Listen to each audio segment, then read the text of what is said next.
Do you want to start broiler poultry farm and you don't really know if the available space and the money you have at your disposal will be enough to start your broiler production? In this video, I'll be showing you all you need to know to start your small-scale broiler farm and start making profit just like every other successful poultry farmer. Welcome to Farmbiz with Markay. In this channel, we show you how to maximize profit in farming through creativity. Poultry farming is one of the best businesses, I would say. It's very profitable in the country today because almost everybody eats chicken. That means the market for broilers is very wide. Okay, now for a small scale farm, it's best done in town where accessibility to customer is easy because those buying in small quantity do not really like to go far to get their chicken, considering the cost of transportation for the number of birds they want to buy. The very first thing you do, which is what you are doing right now, is to go for knowledge. You need to know what it will take you to raise the number of birds you want to raise. The necessary skills you need is basically brooding and post-brooding skills. You also need marketing skill. You need to know about the different breeds of broiler available in your locality and why you will want to choose one over the other. You also need the knowledge of the equipment and the best feed to give you the very best result. We'll be using 50 chicks in this video as our case study. To start a successful small-scale broiler farm, you need the following. That is, you need a space to keep your birds, that is the building. You also need the feeder and drinkers. You need the heating equipment to keep the chicks warm because at day old they need heat.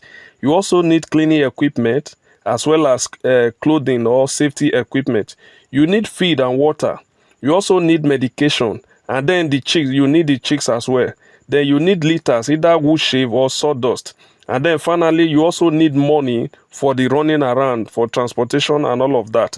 Now, we'll be taking this list we've itemized one after the other. First is the structure, which is the building or the cage that you want to keep the birds. If you are not using cage, poultry building or pen should be rectangular, and the orientation of the long axis should be according to the tropical condition of your region.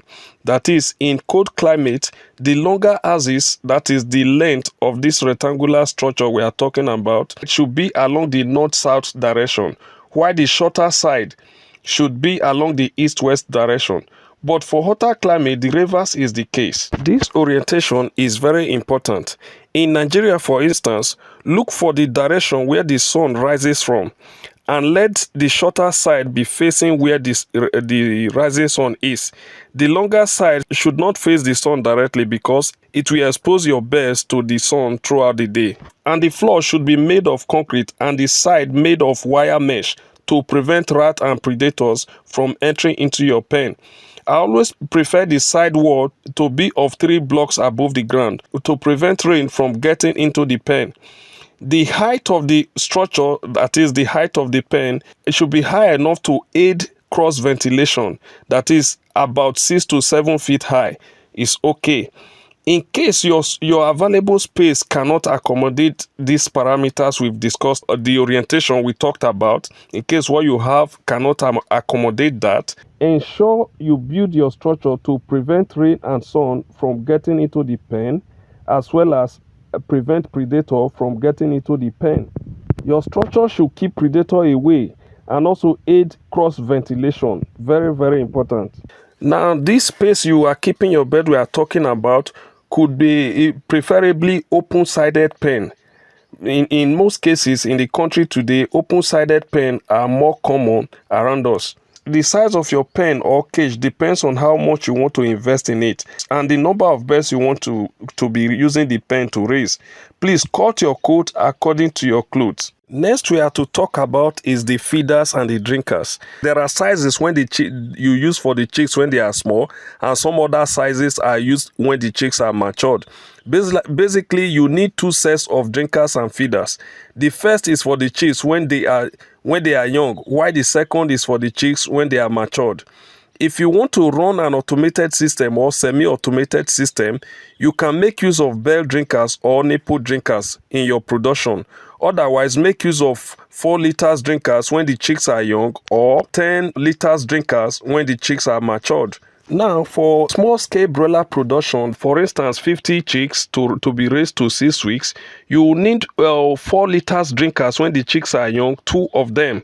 For these chicks, that is 25 per chicks. Though some farmers recommend 50 chicks per drinker, I wouldn't recommend that, but I recommend 25-30 per drinker per these 4 liters drinkers.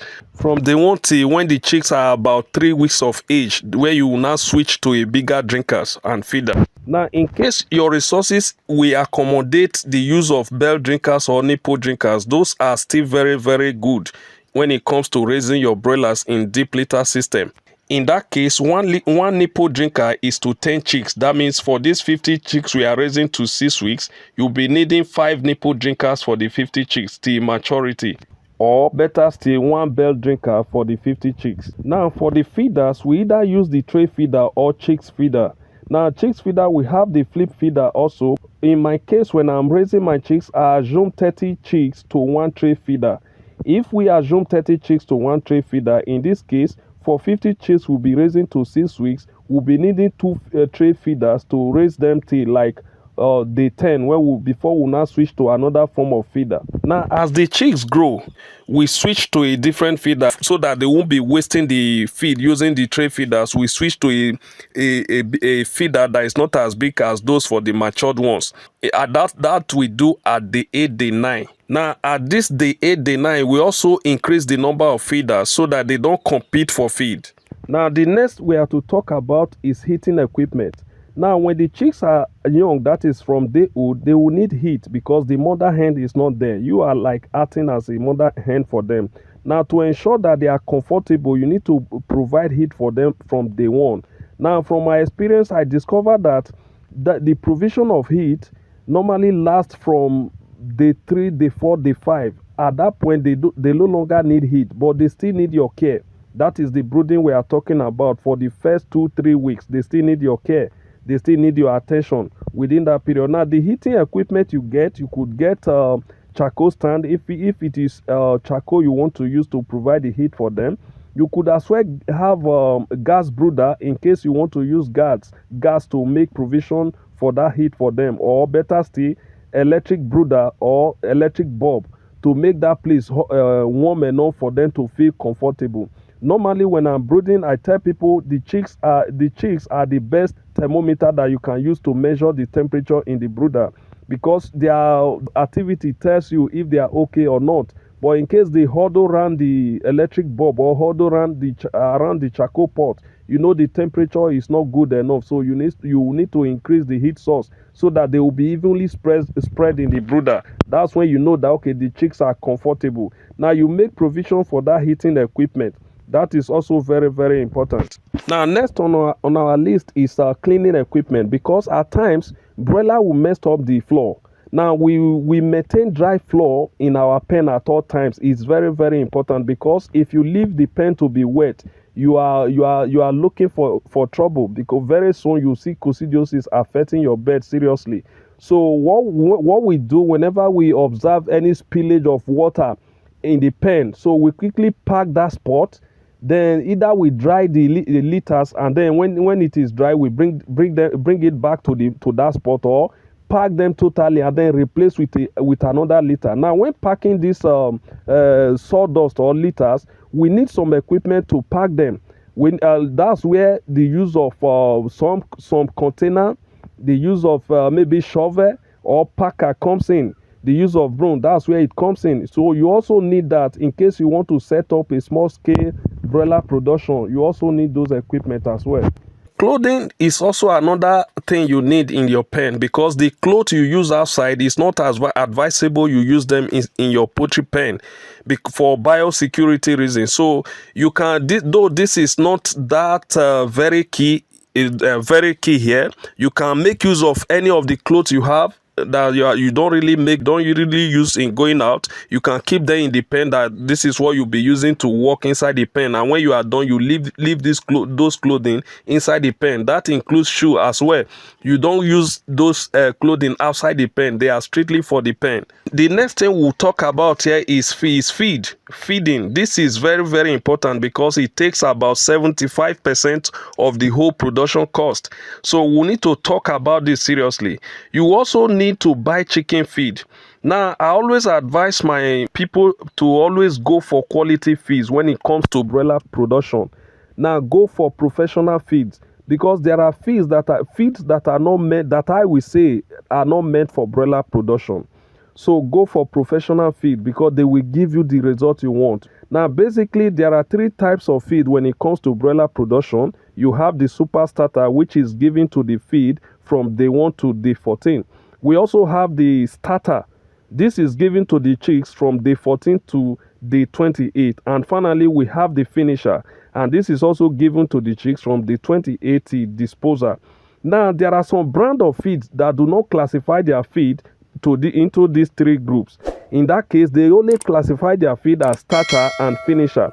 So how do you not give this your feed to your birds, since they only have these 2 types? What you do in this case, you start your chicks from day 1 with starter feed from day 1 to day 28, and then finish off your chicks from day 28 to disposal. You give finisher feeds. Those are the types of feed you give your broilers. It's very, very important. Don't underestimate the importance of feed when it comes to your broiler production. Go for quality. It's very, very important. And when you are feeding your chicks, especially for the first 3 weeks, do not practice dump feeding. What do I mean by dump feeding? Don't just pack the feed and drop it in their tray feeder, or you drop it in their feeder and then go away till maybe the next 6 hours or even 8 hours before you come back to say, oh, you want to add feed or you want to check on them. No, give to them, especially from day 1, give to them what you think they can finish within 2 hours. For the first 2 hours, what they can finish. Now, when you come back, remove any poo you meet in the tray. Remove it. If need be, add to the tray. Now, in that case, they see the feed as being fresh. Before you know it, they rush to it again. It is to stimulate their appetite. Please, this is how we practice feeding in broiler production. Very, very important. Though as they mature, especially as from week 4, they no longer, as far as there is feed in the feeder, they eat. Though dump feeding will not really be practiced, they will not really be observed at then. But in any case, I don't advise it. Whether the birds are matured or not, do not practice dump feeding. It's good you give them in bits. Give them what they can finish within 2-3 hours, then come back again and give to and add more feed to it. In that case, you see the birds will grow well. They will grow well. Just like human, we love fresh food. We don't like store food or feed that they give us in morning is still what you eat in the evening. No, but when the food is fresh, it's given to you hot, given to you fresh, you see, you keep eating. So the same thing with broilers. So when you feed them in bits, they grow well, they do well. So that is how to feed your broiler for maximum result. Another important point we need not to forget is water supply. Please, any water you cannot drink, do not give to your birds. Any water you know is not potable for you to drink, do not give to your birds. It's very, very important. Ensure there is availability of good, clean, fresh water at all times. Ensure is there. So any water you cannot drink, do not give them. So this does not mean you should treat the water you give to your chicks. No. So if it is borehole water you give them, ensure the borehole is properly dug before you give it to your chicks. If possible, if there is need to include filter to the supply line, include it before supplying the water to your chicks. This is very, very important. Now, another point which is very, very important among the points we've talked about since is high quality chicks, because high quality chicks plus quality feed will give you a superb result. Very, very impressive result. Don't joke with this. Just as important as feed and water, you need high quality chicks to start your farm. Ensure you source your quality chicks from a reputable hatchery and vendor. As at today, we have 3 strains or breeds of broiler in Nigeria. That is the Rosterio 8, the Cobb 500, and the Arbor Plus. Each of these breeds that we've talked about has its own characteristics. Whichever one you choose is okay, but ensure you follow good management practices in raising them to achieve a very good result. Now, if you are looking at disposing your birds at 5 weeks, 5 or 6 weeks, Rosterio 8 is the best choice you should go for, because at 5 weeks, 6 weeks, they are already massive, because after 5 weeks, after 5-6 weeks, they consume more and then convert less of that feed to flesh, which is not what every farmer wants. But if you want to dispose your birds at 6 to 8 weeks, Cobb 500 or Arbor Plus is your best choice. The next thing we'll talk about here is medication. This is very, very important. Now, you don't need to wait until your birds are sick before administering medication to them. Now, you need to get some medication that are meant for chicks, that are meant for birds, that is veterinary drugs, and administer to your chicks as at when due. Some of these medications are antibiotics, and you administer this to them from day 2. Administer antibiotics day 2, day 3, day 4, day 5, and then stop adding antibiotics and multivitamins. You also administer anti-CROD to prevent the chicks from having this CROD, because as they are exposed to sawdust, there is every tendency that they may experience that CROD. So you need to prevent it before it happens. Now, we also have drugs for anticoccidiosis. Now, these chicks, as they live in deep litter, they are exposed to their poo and the rest of it. So there is every tendency, if you don't prevent it, they may come up with coccidiosis. So to avoid that, you give this medication to cater for such occurrences in case it occurs. So those are some of the medication you choose when it comes to broiler production. And please ensure you follow your medication chart religiously. What do I mean? As at when due, give your medication is very, very important. It will do you a whole lot of good. Now, another thing we'll talk about here is consumables like charcoal, gas, sawdust, because this is like the sawdust is free in most cases. And then the carton or newspaper that you will spread on top of the sawdust or wood shave when you want to start brooding. So you may need to purchase them, but if you have a place to get it free, better. Now, this newspaper or cartons you remove from the floor at day 4, day 5, and then leave the chicks on either wood shave or sawdust. Now, the next point we have here is reserved money. You need to reserve some money for transportation, for transporting your feed and other run around, because it's not when there is need for it and you say, oh, I don't have money for that. No. Now, I always advise people, if for instance you want to raise 50 birds, ensure you have that money that will help you raise that 50 birds till either 5 or 6 weeks that you want to raise it to, before stocking your chicks. It's not when there is need to buy more feed and you complain, oh, you don't have money. No. So always budget what you want to spend, what will be enough for you to raise your chicks to the number of weeks you want to raise them to. And please do not bank on what somebody says is going to give you. No, bank on what you have at hand before you stock your day-old chicks. The next thing we'll be talking about is marketing. This is very, very important. What is the use of producing chicks, producing broiler when there is no market for it? Right from the very day you stock your chicks, or even before you stock your day-old chicks, you need to tell some of your friends, some people that you know that buys chicken, that okay, this is your intention of, you have the intention of starting a broiler farm. Then so that when the need comes, you can tell them they will buy from you. The best way to start this, as I always advise people, is to go through your phone, scroll through your phone, the contact you have on your phone, scroll through them. You'll be surprised how much customers you will get from that contact. Now, when you go through such contact, inform them that okay, you have chicks, so in case they want to buy, they should let you know. Trust me, people, some of those friends you have in your contact will buy from you based on your past relationship with them. It might not be business related, but if they can trust you, they will always buy from you. This has happened to me a lot, because most of the individual customers I have, based on the relationship we have, is what make them to be patronizing me when it comes to buying from me.